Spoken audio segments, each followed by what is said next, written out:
A Débora tem ali um pequeno banner, um único banner, que é para exatamente não ocupar alguns, dos nossos adolescentes que normalmente ficam ali, mas que nos dá ali a ideia do que é que nós vamos tratar nessa manhã. Missionário Natanael. Vamos falar um pouco sobre essa palavra, tá? Eu missionário onde estou. Claro que você sabe sobre isso, mas nós gostaríamos de discutir um pouco essa proposta com a igreja nessa manhã. Para isso eu te convido para que possamos ler os últimos versículos do livro de Marcos, o Evangelho de Marcos. Ele nos fala de maneira muito clara e essa palavra precisa ser vivida. Aliás, a Bíblia precisa ser vivida. Enquanto os irmãos vão abrindo, Marcos capítulo 16, dizer assim, queridos, nós sempre aprendemos alguma coisa com as pessoas com quem nós convivemos, seja sobre o jeito dessa pessoa, sobre o que ela gosta de fazer e comer e vestir e ouvir, como é que ela se comporta. Basta eu me relacionar contigo que eu vou aprender isso de você. E aí eu preciso te informar que com quem eu me relaciono, eles também aprendem sobre isso de mim.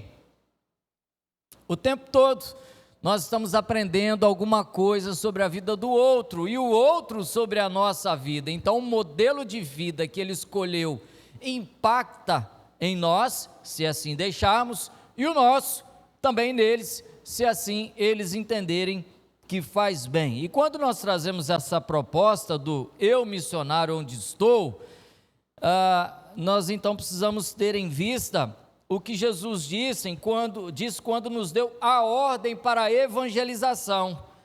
Marcos 16. Finalmente, são as últimas palavras aqui do livro de Marcos, versículo 14, do capítulo 16, versículo 14. Finalmente, apareceu Jesus aos 11, ele já houvera aparecido antes. Se você pegar o capítulo 16, você vai ver que ele começa a tratar sobre a ressurreição de Jesus, que depois aparece a Maria Madalena e a 2 dos seus discípulos, e agora novamente.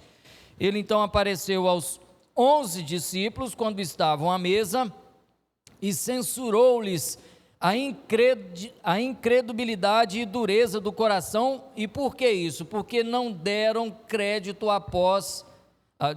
não deram crédito aos que o tinham visto já ressuscitados, não estavam crendo nisso. Então Jesus aparece e fala: ide por todo o mundo e pregai o evangelho, e que isso seja feito a toda criatura. E dali então eles saíram para fazer isso. E na sequência, se nós formos ler aí os Atos dos Apóstolos e os outros versículos, e depois vem Paulo e essa coisa toda, nós vamos ver que esses irmãos se preocuparam com o ir e o anunciar o Evangelho. Ocorre, queridos, que muitas vezes nós nos limitamos de uma forma muito ruim, eu diria, a achar que o Evangelho ele é pregado sempre que nós estamos, por exemplo, numa ocasião como essa, quer seja um culto em praça, quer seja uma entrega de um folheto, quer seja através de um programa, de um culto ou coisa dessa natureza, quando na verdade o Evangelho é pregado o tempo todo por aqueles que são pregadores do Evangelho.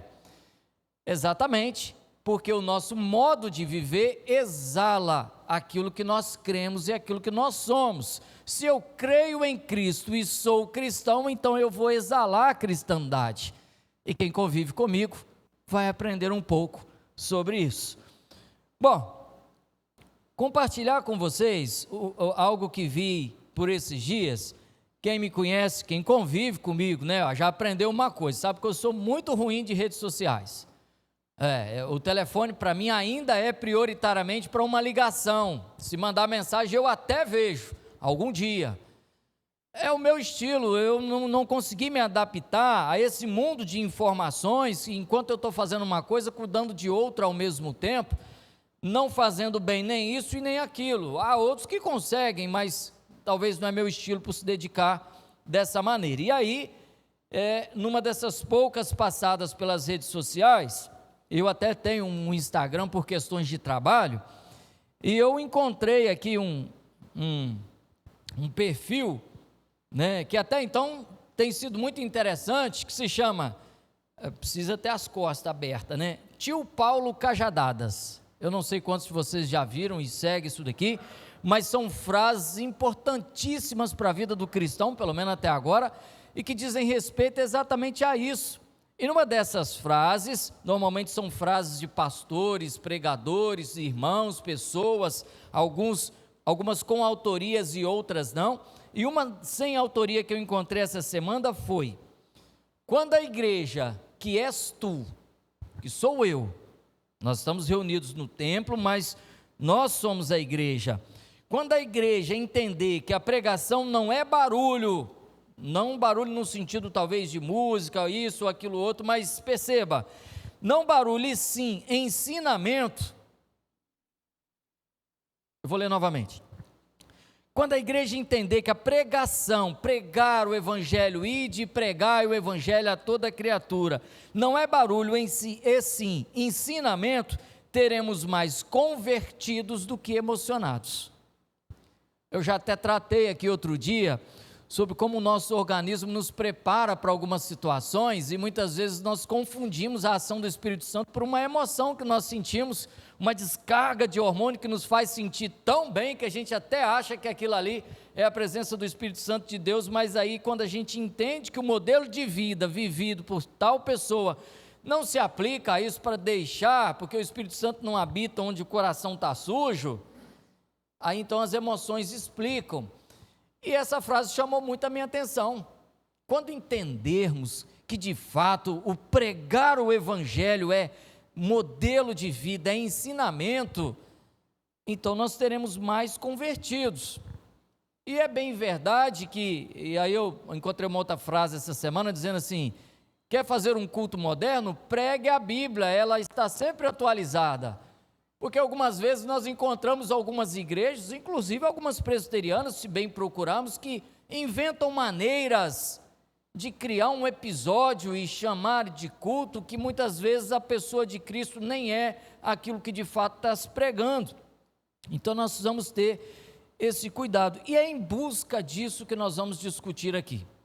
Para isso, eu quero te convidar para que você possa abrir a sua Bíblia em Efésios, no último capítulo, muitíssimo conhecido pela armadura de Deus, Efésios 6, mas nós não vamos falar da armadura de Deus. Queridos irmãos, enquanto vocês vão abrindo, eu quero te falar um pouquinho sobre aquilo que eu venho vivendo desde os meus, 12, 13 anos de idade. Eu sou nascido e criado aqui nessa região. Eu nasci na Ilha de Vitória, na Promátria, era onde todo mundo nascia naquela época, por volta dos anos final de 70, início de 80, e só nasci lá e vim para cá. Os meus pais até têm criação em área rural, mas de quando eles eram solteiros, porque logo que se casaram também mudaram para a cidade e vivem por aqui. Quer dizer, hoje eles voltaram para a roça, né? Coisa boa. E nós continuamos aqui. Então nunca fui criado na roça, e de repente comecei a gostar desse tipo de coisa, passei a ter uma égua, comprei uma eguinha para mim, para se divertir, coisa boa, menino de 14 anos, foi ganhando os primeiros salários, juntei isso, e fui lá e comprei, convivia com aquilo ali, e isso foi indo, e eu de repente estava envolvido com as circunstâncias daquilo que hoje me pauta, e muito, que são os rodeios. Há 25 anos atrás eu comecei essa história. Não tive criação, não tive incitação, não tive nenhum tipo de direcionamento para isso, e não entendia também, mas estava gostando e estava vivendo o porquê. E de repente, eu no final da década de 1990, comecei a montar em boi. Um menino da cidade, sem instrução, fazendo isso.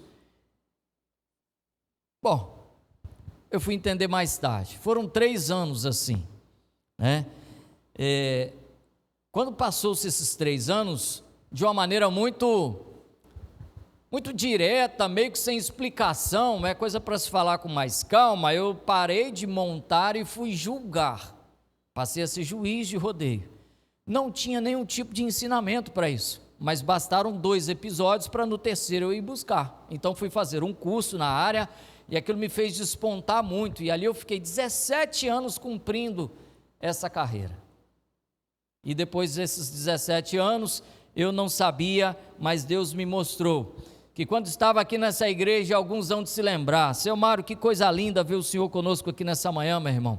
O senhor tem uma história muito íntima com essa igreja e o senhor conviveu com Tadeu Bega, nosso queridíssimo e saudoso pastor daí, né, que por aqui passou, que naquela época, quando tudo isso começou, era o pastor dessa igreja.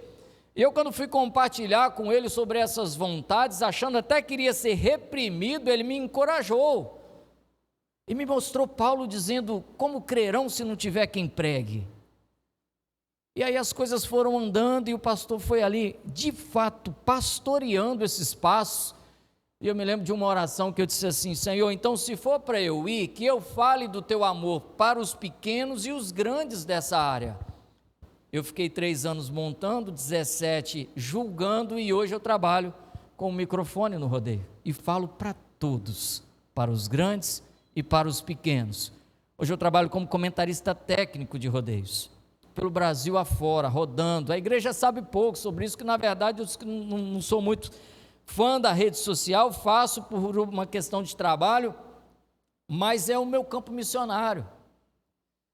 E eu só fui saber disso quando uma vez indo para o rodeio de Linhares, ainda estava indo montar, dentro do carro do meu irmão era uma van, eles estavam indo para São Mateus, lá estava a Family Money Star, acho que era isso, a família de Negões, maravilhosos, irmãos abençoados, que vieram aqui, cantaram conosco algumas vezes, não sei se você vai se lembrar, e aí conversando com um daqueles irmãos, né, eu disse para ele que estava indo para lá num rodeio e qual que era o propósito da coisa. Então ele disse assim: então peraí, você é um missionário disfarçado de cowboy? E eu até então não tinha me apegado a isso, eu não sabia nem do que estava acontecendo. Deus estava me fazendo viver isso tudo o tempo todo e hoje eu sei o porquê. E é sobre isso que eu quero falar contigo, querido. Deus me levou para lá e aí o pastor Tadeu foi o começo, né? Pastor Everson, que não está conosco nessa manhã, tá? Com a família, os pais, isso é ótimo. Ele tirou férias, né? Ele então me honrou muito junto com o conselho dessa igreja quando disse assim: peraí, nós temos algumas bandeiras, não tinha aquela amarela ali, laranjada, né? Nós temos algumas bandeiras aqui das frentes missionárias com que a nossa igreja se envolve. Falta a sua, temos que criar. E aí começamos a orar. E Deus nos deu ali aquele desenho pelas mãos eu não sei se hoje já pastor, evangelista, Marcos Nath, que é ótimo em desenho, já esteve aqui conosco também. A proposição inicial é dele, a gente só fez alguns ajustes e lá está escrito o Evangelho, Missão Nazarenas, o Evangelho pregado de bota e chapéu. Esse é o chão onde eu piso, é o lugar onde eu estou, quando eu estou lá. E embora a gente vá para lá disfarçado de profissional, e Deus tem nos honrado e muito, é o campo missionário que Deus me deu para cuidar. Alguns questionam, mas o que eu tenho vivido ali dentro me dá plena convicção de que, embora eu já tenha sentido vontade de sair, e Deus disse não, só saio dali quando Ele de fato me der paz ao coração para parar de viajar e estar ali junto com aquelas pessoas. E é sobre isso que eu quero falar com os irmãos aqui em Efésios. Paulo teve todo cuidado de tratar sobre a família aqui no capítulo 5 e no capítulo 6. Né? No capítulo 5 ele trata do homem e da mulher enquanto casal, o marido e a mulher. Né? Um texto muito conhecido. E no 6 ele começa a tratar sobre outras 2 personalidades que era muito comum naquela época num seio familiar. O pai e a mãe, os filhos e os servos. Então nós tínhamos ali 4 figurantes que compunham, na verdade, uma esfera familiar. E Paulo trata sobre isso tudo quando ele escreve para Efésios, uma cidade na Ásia Menor, por onde ele teve, delongou, pregou o evangelho, e depois então ele escreveu essa carta aqui, e ali tinham muitos convertidos em Cristo Jesus, e dentre estes muitos eram gentios. Então as coisas estavam começando a sair de um caminho, e Paulo vem, escreve essa carta e fala para a mulher como tem que ser, fala para o marido como tem que ser, fala para o filho como tem que ser as coisas, porque o que ele queria era ensinar os cristãos as maravilhas e as implicações práticas da igreja ser representante de Cristo no mundo. A igreja precisava, naquele momento em Éfeso, tomar partido disso para viver na prática o que Deus queria da igreja, deles e de nós nessa hora. Então ele começa a encorajar o povo a viver de uma maneira. Por exemplo, ele vai dizer aos filhos, versículo 1, olha, obedecei aos vossos pais. Possivelmente porque havia algumas circunstâncias de desobediência, e os estudos mostram que haviam muitos filhos, crianças que eram filhos de gentios e que já não seguiam já um ensino, uma educação conservadora como a dos judeus, já tinham se perdido algumas coisas. Então ele vai dizer, meninos, não façam isso, quando seus pais falarem, obedeçam, agora façam isso no Senhor, porque isso é justo. E esse é justo quer dizer a justiça de fato de Deus, ligando ao ensinamento religioso. E vai dizer mais, honra, e honra é uma coisa maravilhosa para quem recebe, e vindo da parte de um filho para os pais, nós nos enobrecemos muito quando os nossos filhos, longe dos nossos olhos, se comportam como nós os ensinamos na presença do Senhor. Isso nos dá segurança, isso nos dá tranquilidade, e isso é se sentir honrado. E aí ele vai dizer, honra aquilo que teu pai e tua mãe lhe disser. E olha, isso é o primeiro mandamento como promessa. E para que você vai honrá-lo? Paulo aqui até descreve, se tu fizer isso, você vai viver muito mais, para que te vá bem e sejas de longa vida sobre a terra. E eu explico o Estevão às vezes sobre isso, o Benzinho vem vindo a caminho, né? Mas esse foi inclusive o primeiro versículo com um pouco mais de 2 aninhos, né, meu bem, que o Estevão aprendeu, que nós o ensinamos. E eu falo sobre isso com ele, filho, às vezes a vontade, vocês filhos pequenos, adolescentes, pré-adolescentes, quem sabe jovens, é de fazer uma coisa que nós, pela idade ser maior, já passamos por isso e sabemos o perigo. Então nós vamos dizer não para tentar te precaver, para te dar segurança. Mas na meninice deles, muitas vezes, eles não sabem sobre isso.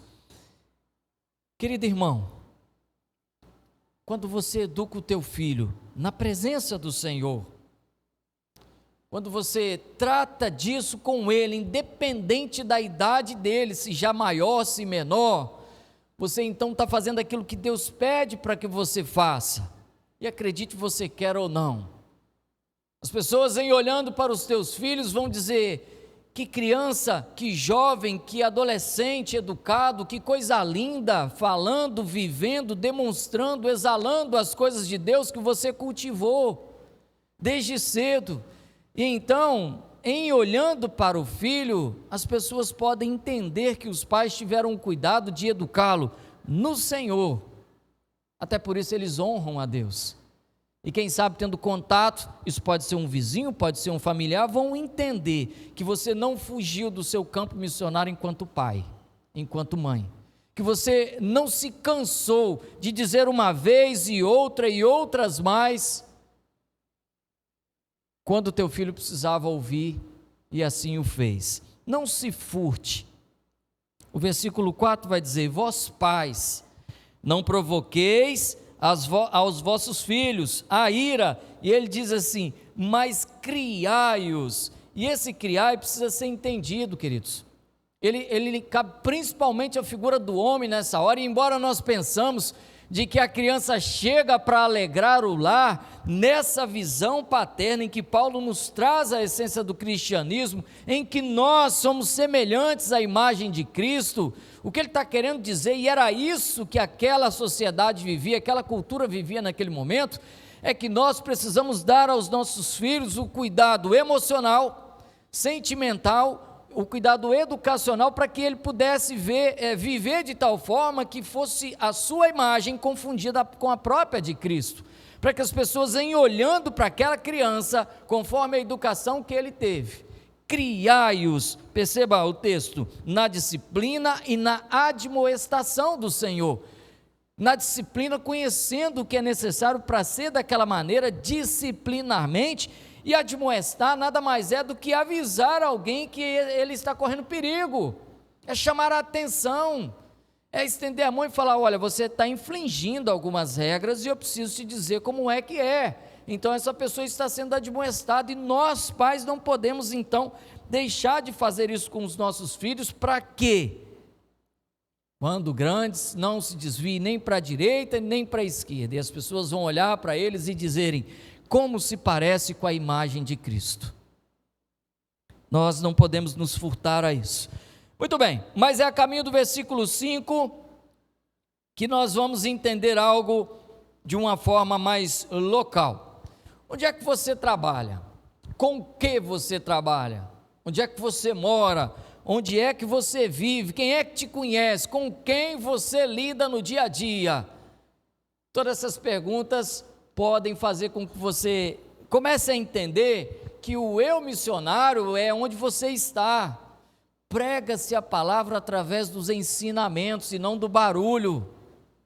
Algumas pessoas acham que o lugar de aceitar a Cristo é aqui, dentro do templo. O lugar de viver a Cristo é aqui, só dentro do templo, quando na verdade, se as nossas vidas forem colocadas diante de Deus, para que possamos fazer isso o tempo todo, nós seremos anunciadores do Evangelho, o tempo todo, porque as pessoas hão de aprender conosco alguma coisa. E Paulo até nos corrige em Coríntios, quando ele fala: cuidado que tem gente vendo o que você está fazendo, e quando você faz errado, eles vão aprender errado, quando na verdade deveriam estar aprendendo certo, por ser você um cristão. 15:34, tornai-vos, pois, a sobriedade, porque muitos não conhecem a Deus, e isso digo para vergonha vossa, porque quem está fora da sobriedade anda como um bêbado, por aí fazendo de qualquer forma e de qualquer jeito, mas nós somos cristãos e sóbrios andamos como Cristo quer que possamos andar. E aí, a resposta dessas perguntas hão de mostrar para você que muitas vezes Deus ouviu a sua oração e até agora você não caiu na real. Lembra quando você orava para que Ele te desse um emprego e Ele te deu? Pois bem, então pensa aí, você que está em casa, você que está aqui, com quem você lida muito ao longo do dia no trabalho? Essa pessoa Deus confiou a você para que pudesse assistir o seu modo de vida e então fosse convencido de que aquilo que você vive é de fato o que Deus quer que ele também possa viver.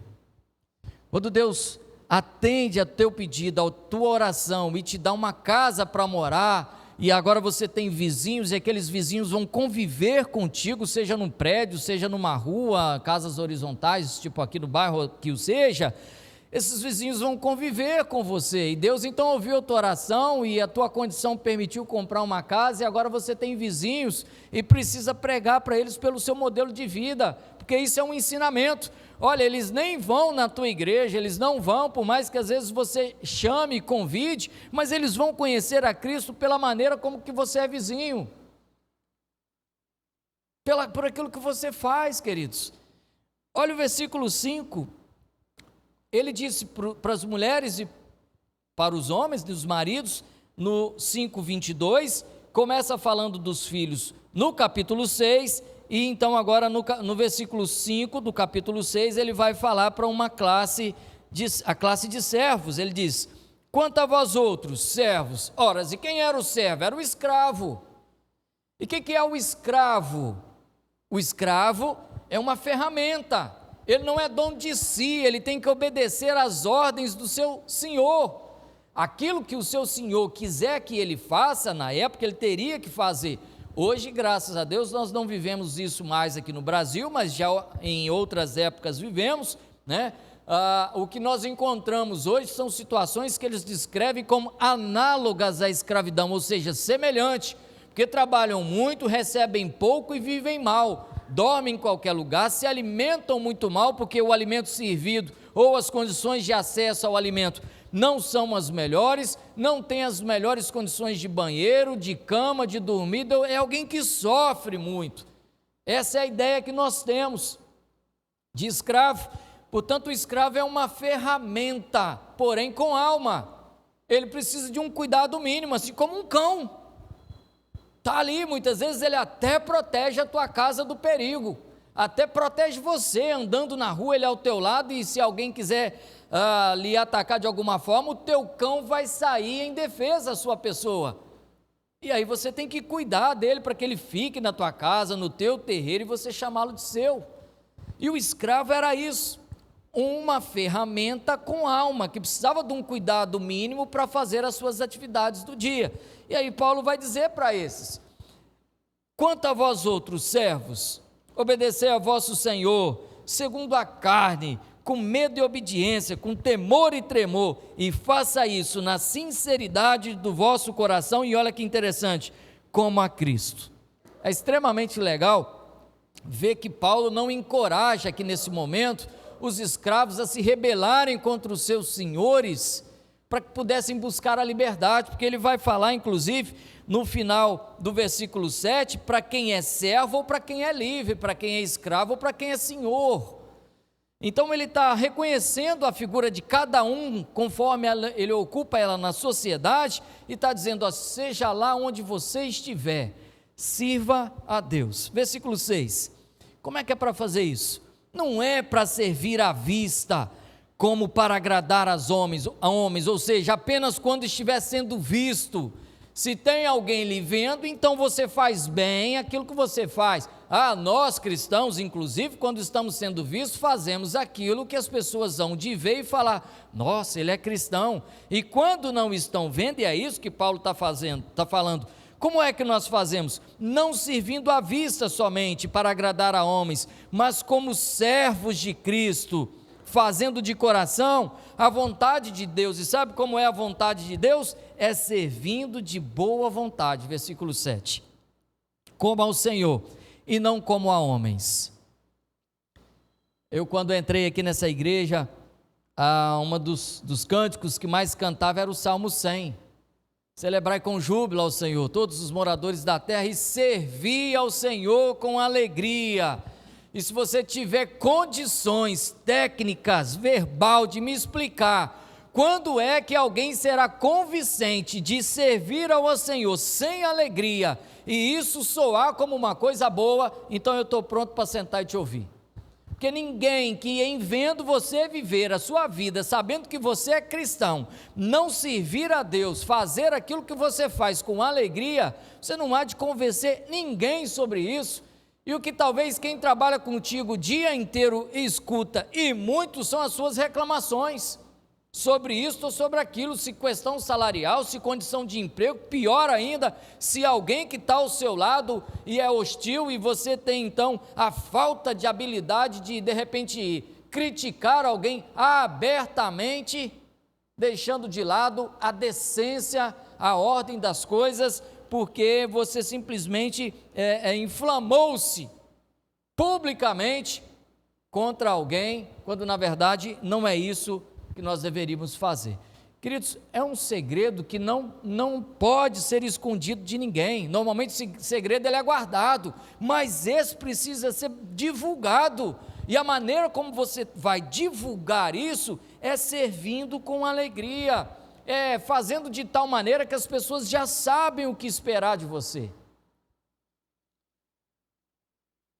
Viver para o Senhor, onde você está, convivendo com quem você convive, faz de você um anunciador do Evangelho o tempo todo.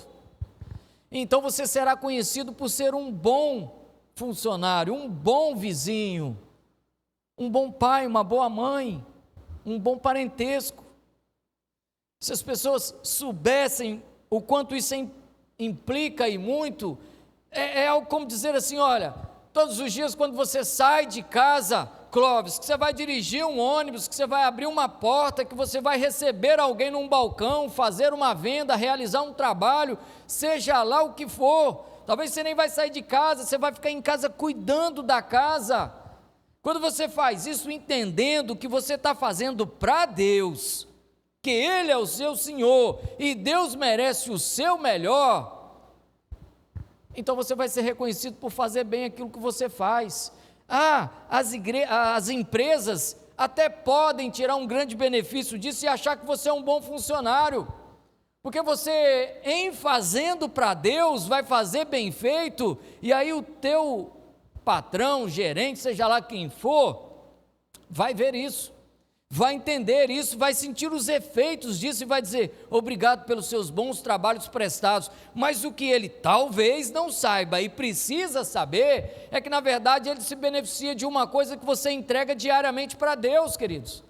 Nós temos que sair de casa para trabalhar para o Senhor, porque quando isso é feito, eu estou anunciando o Evangelho, indo e pregando para aquela criatura que Deus colocou o dia inteiro sentado comigo no escritório, ou passando por mim várias vezes ao longo do dia, uma vez por dia que o seja, eles verão que eu estou fazendo do melhor jeito, e quando procurarem saber por que você é tão dedicado ao trabalho, então você dirá, porque eu trabalho para o meu Deus, e Ele merece o meu melhor, e a empresa se beneficia disso. E lá em Deuteronômio, inclusive, capítulo 28, vai dizer das bênçãos decorrentes da obediência, e ele vai, acho eu que no versículo 13, dizer, olha, o Senhor te porá como cabeça e não como cauda, como referência, porque quando procurarem alguém que desenvolve bem alguma coisa no local onde trabalha, para poder passar por uma promoção e dizer, você merece ser reconhecido por um aumento de salário, por um posicionamento diferente, eles vão procurar aqueles que se aplicam bem ao que fazem. Olha o segredo da coisa sendo revelado quando nós vivemos a palavra de Deus. Então as pessoas vão aprendendo a conviver com você de uma maneira tão gostosa que nem precisa de barulho. Os ensinamentos do dia a dia que elas têm contigo, é algo tão bom, é algo tão gostoso, que eles vão aprendendo a desfrutar da sua vida espiritual, e de repente começam a se envolver com isso, e aí você pregando o Evangelho, eles vão se achegando ao Senhor Jesus. Estávamos na roça, ontem era por volta de 10h15 da manhã, tem aí uma profissão rural chamada serrador, motosserrista, uma lâmina de 75 centímetros, e estava lá aquele cabra cortando uma árvore que havia corrido, fazendo alguns pranchões, lá em casa, na roça. E aí, no meio do mato, a esposa dele estava com ele, um casal doce, tranquilo, gostoso, pessoas agradáveis para você estar no meio junto, e era uma sombra de uma jaqueira, era uma jaqueira que tinha caído bem por cima de um brejado mesmo, um brejo. Então você andava pisando nas pontas de pau para não atolar ali, e de repente um telefone fez um barulho, e aquela jovem senhora disse assim, ué, mas aqui pega internet? Eu disse, não, não pega não, mas meu telefone tocou. Falei, talvez é porque é a programação do aplicativo. E aí o marido dela, o motosserra estava desligado, a gente estava mexendo em umas coisas, disse assim, vai lá meu bem, pega e lê para a gente. Falei, uai, o que é isso? Era o telefone disparando, dizendo que aquela era a hora de parar e ler a Bíblia, no meio do mato, em cima do brejo, na sombra de uma jaqueira. Aí eu comecei a entender a doçura daquele casal, por que tão amavelmente, fazendo um trabalho sujo para alguns, desculpa, deixa eu explicar o que é trabalho sujo no contexto geográfico. Trabalho sujo é aquele que você faz força demais, se expõe a muita temperatura, a muito barulho e sujeira química. Isso é chamado de trabalho sujo, não trabalho errado, tá bom? Então fazendo esse tipo de trabalho que muita gente nem gostaria, e que eles estavam fazendo, e com um olhar de cristão, com um olhar tão gostoso, que ficar ali de manhã foi um presente da parte de Deus em conviver com eles. Se eu não fosse cristão, eu perceberia facilmente o quanto eles são diferentes. E em sendo, desde o começo eu comecei a perceber, e depois então, esse episódio notadamente disse, é assim que tem que ser. Eu tenho dificuldade de entender, eu falei isso hoje de manhã com a minha esposa, por que algumas pessoas vão pregar e já começam a falar com um peso na voz, não criticando isso, eu estou dizendo que eu tenho dificuldade de entender. Se eu estou falando de algo que é maravilhoso, que é gostoso, eu acho que a minha voz tem que ser compatível com isso, e não pode ter um peso, alguma coisa que me leve a entender que o que está sendo dito não é bom. Amados, Nós cantamos isso, que doce nome, mas se não vivermos isso, não vai à frente. Versículo 8: certos de que cada um, eu e você, naquilo em que nós fizermos, se fizermos alguma coisa boa, ele está falando para servos aqui, receberá isso outra vez, não do seu senhor, do Senhor. E aí ele vai dizer, quer seja servo, quer seja livre, e não obstante, como ele estava escrevendo para cada um em seu posicionamento social, ele agora vai falar para os senhores. Então, para você que é patrão, que é gerente, que coordena uma equipe, que é pai e tem a sua tutela, pessoas, seja filhos, esposa, quem for que o seja, e que tem a liderança na cabeça, ou você mesmo, jovem, senhora jovem, eu não sei, de repente Deus deu algumas pessoas para que você possa cuidar, possa direcionar, e você então vai ser a referência deles. Ele vai dizer, olha, senhores, de igual modo, procedei com eles, deixando as ameaças. Eles eram escravos, eram eles que decidiam qual era o padrão de vida que os senhores que decidiam qual era o padrão de vida que os escravos teriam, se seriam bem cuidados ou não, se dormiriam, quem sabe, dentro de casa ou não, se comeriam bem todos os dias ou só de vez em quando. Deixei de lado as ameaças, deixai de lado as ameaças, não é necessário ficar fazendo isso, sabendo que o Senhor, tanto deles, dos escravos, como o vosso, está nos céus, e que para com ele não há acepção de pessoas. Ou seja, Paulo deixa claro que o Senhor Jesus, o nosso Deus, é o mesmo Senhor, quer seja servo, quer seja livre, quer seja pai, quer seja mãe, filho, patrão, empregado, gerente ou trabalhador que o seja. Querido irmão, onde você está, no momento em que você está, vivendo o que você tem para viver, você anuncia o Evangelho. E aí é muito pouco diante daquilo que nós vivemos aqui. Em que sentido? Que nós só se reunimos aqui poucas vezes.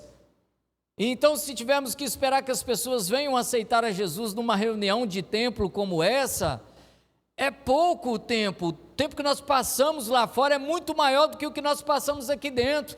Então o volume de pregação do Evangelho aqui dentro é muito menor do que aquilo que nós vivemos lá fora. E só de viver o Evangelho,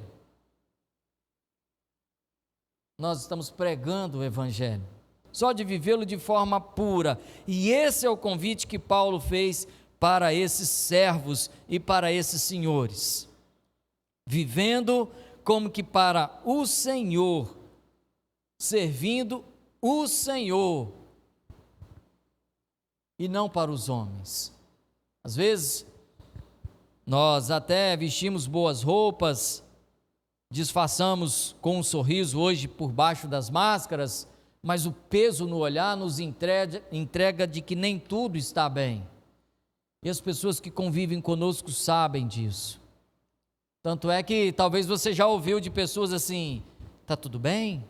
Se hoje parece que está um pouco, você nem falou nada. Mas a convivência permite esse tipo de entendimento, porque elas já sabem como somos.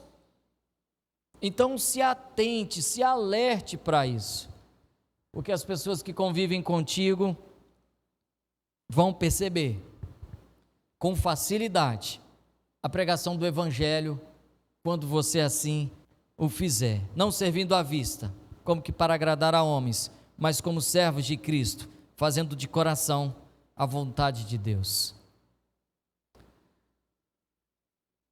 Se você disser assim, como é que é lá no rodeio? Hoje para aquilo que eu faço, eu preciso saber de muitas informações políticas da cidade para tratar esse assunto, porque a gente apresenta o organizador, muitas vezes o contratado é contratado do serviço público, então você tem que saber, e ai de quem erra isso, que pega mal, desde o nome do prefeito, do vereador. Você chega na cidade, você tem que estudar isso tudo, para tratar sobre esse assunto, Hoje eu tenho que saber todo o conjunto de regras de montarias de boi em cavalo, e não é pouca coisa, é muita coisa. Tem que verbalizar isso sabendo que tem dois públicos, aquele que está presente na arena e aquele que está de casa acompanhando tudo, que é muito comum hoje em dia. Então tudo que se fala está exposto, é nítido, nada fica escondido, e não é simples fazer, embora quando as pessoas às vezes veem, né? Eu não sei quantos de vocês já acompanharam uma das transmissões em que a gente está aí pelas estradas, mas não é fácil. E se você perguntar assim, mas como é que você chegou lá, meu irmão? Então me permita resumir isso dentro daquele contexto que nós já conhecemos há muito tempo. Para quem está no Evangelho há algum tempo, olha, ele capacita os chamados. Eu disse que nasci na área urbana, não tenho vivência rural, não fazia a mínima ideia e nem sei se gostava. Você teria coragem de voltar a montar num touro hoje? Mas de jeito nenhum. Passou, Deus me deu coragem suficiente para aquele momento, e hoje eu não tenho mais. Mas se precisar ensinar, porque eu também ministro curso nessas áreas, enfim, a gente está pronto para isso, mas não tenho mais essa habilidade. E naquele momento, quando precisava, o Senhor capacitou, porque Ele capacita os chamados. Então, se você tem dificuldade de entender como é que você pode ser uma ferramenta útil no seu trabalho, nos corredores de um hospital, num vizinho que passa e fala oi todo dia, no trânsito, quando alguém está parado ao seu lado, quem sabe num sinal esperando abrir, ou aquele vendedor de paçoca que bate ali só humildemente querendo ganhar o dia para poder cuidar da família, a todo tempo. Aí nós vamos entender porque que mesmo Paulo disse para Timóteo, pregai, insista, ele vai dizer insta, né? Acho que é capítulo 4, 2 Timóteo, quer seja tempo, quer seja fora de tempo, o tempo todo, pregando o Evangelho. Como é que se faz isso? Quando você assume a postura de que você é um missionário onde Deus te colocou, porque a nossa visão é de quem está vivendo no meio da tribo dos ciganos, talvez quem sabe na Albânia, na França, aos cantos do Brasil. Então aí as bandeiras, ó, na África, na Ásia, ou seja quem for, na arena de bota e chapéu, enfim. Muitas vezes a nossa visão é essa. Nós paramos para ouvir testemunhos lindos, coisas maravilhosas, daqueles que vivem no campo. Eu também tenho umas passagens como essa, e não é, o chamado de Deus não é para poder pegar o microfone e ficar ali recitando versículos, falando, não é isso que Ele me chamou, é um trabalho de backstage, que a gente chama do por trás das câmeras, cuidando do coração daqueles que ali estão, e Deus tem feito isso, e Ele capacita, e você? Isso é missão, queridos, mas você também é o seu missionário, é um missionário, e eu gosto sempre e muito do hino 366, nessa hora, se eu não estou errado, 368, 366, de que nós somos forasteiros e temos uma missão para cumprir, que é pregar o Evangelho. Então nós vamos cantar isso, o presbítero Odaí vai nos conduzir aqui por gentileza, corrija aí o número se estiver errado daí, acho que é 366, Evandro, é capaz? Vamos cantar? Para que isso? Para que você entenda que quando você canta esse hino, você precisa assumir a postura de ser um missionário onde você está, pregando o Evangelho do jeito em que você vive e convive. Então Deus, quando ouviu as suas orações, para que o seu filho tivesse um bom lugar, passasse quem sabe no vestibular, para que ele pudesse ser um missionário dentro da escola.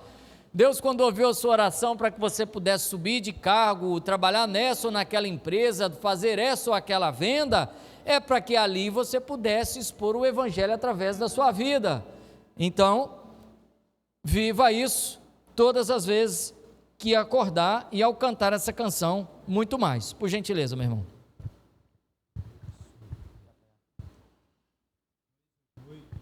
288. É isso? Eu falei 366, errei por quase 100, hein? A mensagem real.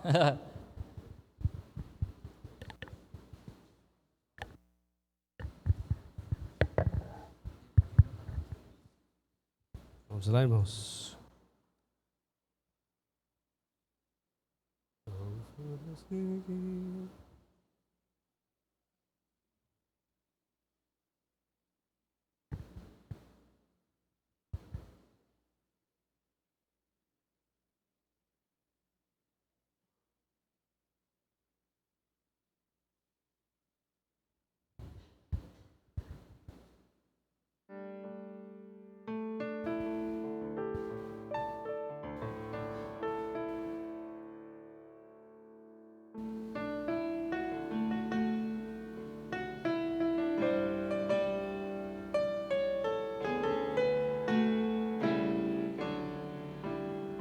Sou forasteiro aqui, em terra estranha estou, celeste pátria sim, é para onde vou, embaixador por Deus, do reino lá dos céus, vem em serviço do meu Rei. É a mensagem que me deu, provinda lá dos altos céus, que vos reconcilia.